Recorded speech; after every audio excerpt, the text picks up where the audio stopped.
کہ آپ اپنے جسم مبارک کے ساتھ اپنے مزار پر انوار میں آرام فرما رہے اور جہاں چاہیں جس وقت چاہیں اپنے جسم مبارک جسم مسعود کے ساتھ اللہ کے حکم سے، اللہ کی دی ہوئی طاقت سے آپ وہاں تشریف لے جاتے اور پوری کائنات کو آپ ایسے ملاحظہ فرما رہے ہیں کہ جیسے آدمی اپنی ہتھیلی کو بآسانی ملاحظہ کرتا ہے، آپ صلی اللہ علیہ وآلہ وسلم یہ پوری کائنات کو ایسے ملاحظہ فرما رہے ہیں کہ جیسے ہتھیلی کی طرف دیکھنا اور اس میں کوئی کسی طرح کی الجھن اور رکاوٹ نہیں، آدمی بآسانی ہتھیلی کو دیکھ لیتا ہے، جو کچھ اس میں ہے اس کو دیکھ لیتا ہے۔ تو ایسے ہی رسول مکرم صلی اللہ علیہ وسلم کو اللہ نے یہ نظر اور علم عطا فرمایا ہے کہ آپ بھی پوری کائنات کو اس طرح ملاحظہ فرما رہے ہیں۔ اللہ رب العزت نے نبی پاک صلی اللہ علیہ وسلم کے بارے میں فرمایا کہ وہ وقت کہ جب سارے نبی آئیں گے، ان کی امتیں آئیں گی، ان سے جب یہ پوچھا جائے گا کہ آپ نے ان کو پیغام پہنچا دیا، چونکہ وہ جو پہلی امتیں ہوں گی وہ انکار کریں گے، ہمارے پاس پیغام نہیں پہنچا۔ اللہ تعالیٰ انبیاء سے فرمائے گا، حالانکہ مفسرین کرام نے لکھا ہے میرا رب ہر چیز کا علم جاننے والا ہے، پھر بھی اللہ فرمائے گا کیا تم نے پیغام نہیں پہنچایا؟ باری تعالیٰ ہم نے پہنچایا ہے۔ وہ تو نہیں مانتے، کوئی گواہ لے کے آؤ، تو وہ پھر حضور اکرم صلی اللہ علیہ وسلم کو گواہ لے کے آئیں گے۔ سبحان اللہ۔ یہاں تک شاہ صاحب نے بات بڑی کمال کی کھولی کہ جب جانتے ہیں تو تبھی گواہ ہے نا۔ بلکہ حاضر و ناظر کے شرعی معنی یہ ہوتے ہیں کہ عظیم الشان قوت و قدرت رکھنے والا ایک مقام پر بیٹھ کر پوری کائنات کو اس طرح دیکھے جیسے یہ ہتھیلی، دور و نزدیک کی آواز سننے پہ قدرت رکھتا ہو، پوری کائنات کو جیسے ہتھیلی اس طرح دیکھ رہا ہو، جہاں جانا چاہے پل بھر میں بعطائے الہی تصرف کر سکتا ہو، چاہے بیٹھے بیٹھے کرے چاہے جسم کے ساتھ وہاں پہنچ جائے، اور جو چاہے اللہ تعالیٰ کی عطا سے جس کو دینا چاہے وہ اس مقام سے دے سکے۔ یہ حاضر و ناظر کے شرعی معنی بیان کیے گئے ہیں کہ ایک مقام پر بیٹھ کر پوری کائنات کو مثل کف دست کے دیکھنا، دور و نزدیک کی آواز سننا، اور وہاں سے بیٹھے بیٹھے جہاں چاہے وہ تصرف کر سکے، چاہے جسم کے ساتھ جا کر چاہے ہاتھ بڑھا کر۔ یہ مفہوم حاضر و ناظر کا ہے۔ قرآن کریم میں اللہ رب العزت نے سورت نمبر 2 سورت البقرہ آیت نمبر 145 میں جو ارشاد فرمایا ہے نا، تو پھر پوری امت حاضر بنتی ہے، ہر وقت بھی حاضر بنے گی، ہر وقت بھی ناظر بنے گی آپ کے اصول کے مطابق۔ وَكَذَلِكَ جَعَلْنَاكُمْ أُمَّةً وَسَطًا لِتَكُونُوا شُهَدَاءَ عَلَى النَّاسِ، اے امت محمدیہ کے لوگوں، آپ تمام پچھلی امتوں پر گواہ ہو۔ کل قیامت میں ہم نے گواہی دینی ہے نا پچھلی امتوں کی، تو جب ہم نے گواہی دینی ہے تو پوری امت گواہ ہے، مانو پوری امت حاضر و ناظر ہے، شاہد کی جمع آئی ہوئی ہے، شہداء علی الناس۔ اب بریلوی اس کا کیا معنی کرے گا؟ بریلوی پتہ ہے معنی کیا کرتے ہیں؟ ہاں بات تو ٹھیک ہے، پوری امت کو گواہ کہا ہے، لیکن اس کا معنی ہے انہوں نے حضور علیہ السلام سے باتیں سنی ہیں تو پچھلی امتوں پہ جا کے انہوں نے گواہی دینی ہے۔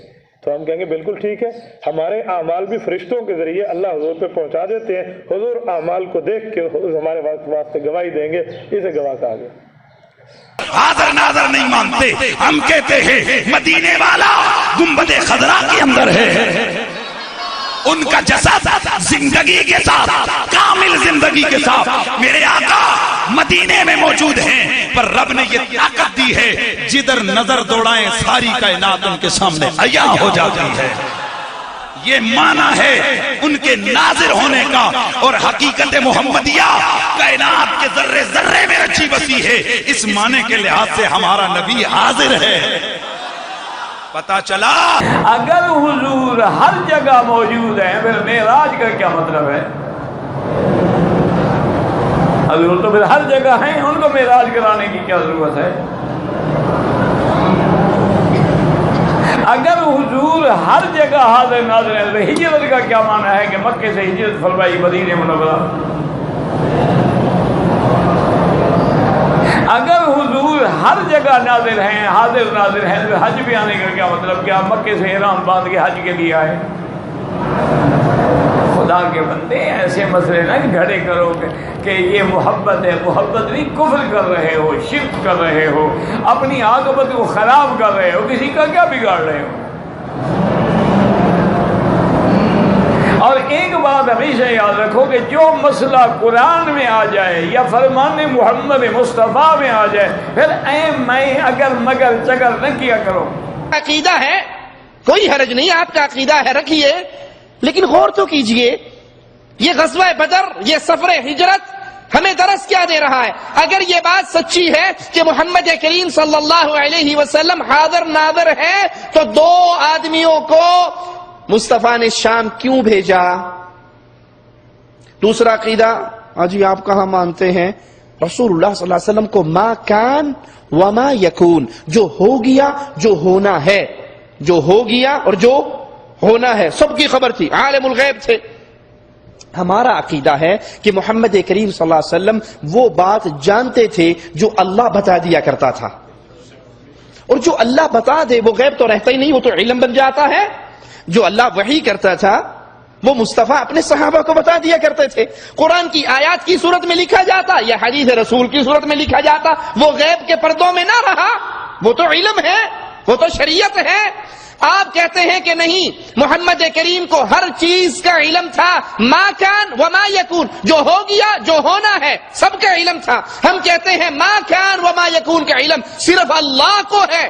اللہ چاہے اپنے نبی کو جتنا چاہے، جو چاہے، جب چاہے، جہاں چاہے عطا فرما دے، اور اللہ عطا نہ فرمائے تو مصطفیٰ علیہ السلام کو بھی خبر نہیں ہوتی۔ اور آپ نے بھی سنا اللہ کے نبی قافلہ روکنے کے لیے نکلے لیکن قافلہ بچ نکلا۔ اگر نبی صلی اللہ علیہ وسلم کو علم غیب تھا تو آپ مخبری کرنے کے لیے 2 آدمیوں کو شام کیوں بھیج رہے تھے؟ اگر آپ حاضر ناظر تھے 2 آدمیوں کو شام کیوں بھیجا تھا کہ جب قافلہ چلے تو ہمیں خبر کر دینا؟ یہ دلیل ہے کہ مصطفیٰ علیہ السلام حاضر ناظر، یہ دلیل ہے کہ مصطفیٰ علیہ السلام کو ما کان وما یکون، جو ہو گیا جو ہونا ہے سب کی خبر نہیں تھی۔ وہ محتاج تھے اللہ کی وحی کے، وحی آ جاتی تھی مصطفیٰ بتا دیا کرتے تھے، وحی نہیں آتی تھی تو سامنے رکھا ہوا کھانا جس میں زہر ملا ہوا ہوتا، مصطفیٰ علیہ السلام کو اس کے زہر کی بھی خبر نہیں ہوا کرتی تھی۔ اس کے اندر میں نے یہ حدیث ڈالی ہے صحیح بخاری صحیح مسلم سے، ahlsunnatpar.com پہ آپ PDF اس کا ڈاؤن لوڈ فری کر سکتے ہیں۔ صحیح بخاری میں حدیث ہے 4086 نمبر، اور صحیح مسلم میں 4917، بخاری میں 4086۔ کچھ اصحاب کو دھوکے سے شہید کیا گیا، یہ بڑا لمبی حدیث ہے، یعنی یہاں سے وہ مانگ کے لے گئے تھے کہ ہم اپنی قوم کی تربیت کے لیے آپ کے اصحاب کو لے کے جا رہے ہیں، راستے میں ان کو دھوکے سے شہید کر دیا گیا۔ تو بخاری میں الفاظ ہیں کہ انہوں نے دعا کی مرتے ہوئے، اللہم اخبر عنا نبیک، اے اللہ ہمارے نبی کو ہمارے حال کی خبر کر دینا۔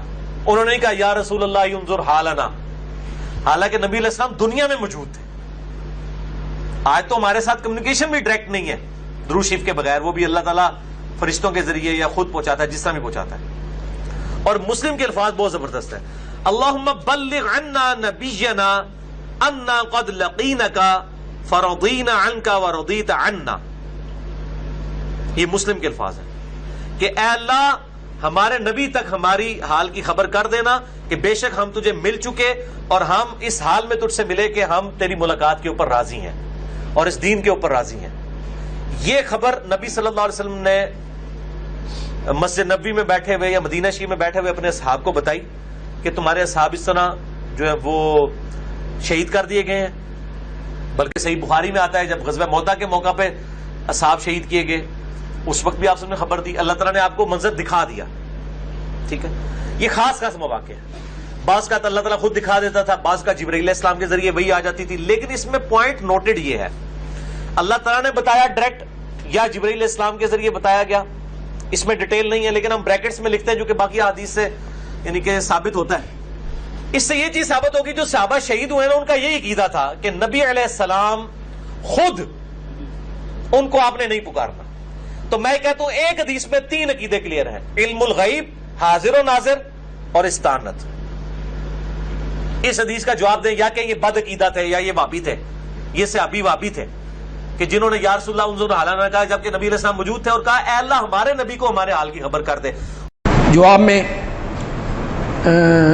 سکول و کالج کے طالب علم ہیں، 6ٹھی 7ویں 8ویں پڑھنے والے طالب علم ہیں، وہ ایک بات بتائیں،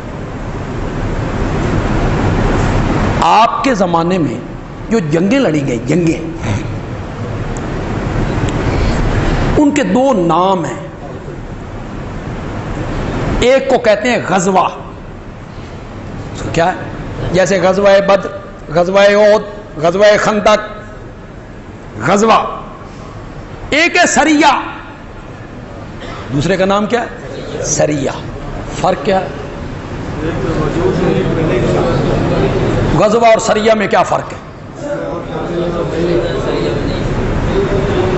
غزوہ وہ جنگ ہے جس میں آپ بنفس نفیس تشریف لے گئے، آپ موجود ہیں، وہ غزوہ ہو گیا. اور جہاں آپ نے کسی کو سپہ سالار بنا کے بھیج دیا، خود مدینے میں رہے، اس کو سریہ کہتے ہیں. بندے عالوی پوچھنا چاہتا ہے اگر میرے نبی ہر جگہ حاضر ناظر ہیں، ہر جگہ موجود ہیں، پھر تو سریہ ہونا ہی کو نہیں چاہیے، پھر سارے کیا ہونے چاہیے تھے؟ غزوے ہونے چاہیے تھے. پھر یہ فرق کیوں؟ آپ موجود ہیں تو غزوہ، آپ موجود نہیں تو سریہ. تو معلوم ہوا کچھ جنگیں ایسی تھیں جہاں آپ موجود ہو نہیں تھے. چلو ایک اور بات بتاؤ، یہ صورتیں مکی اور مدنی کیوں ہیں؟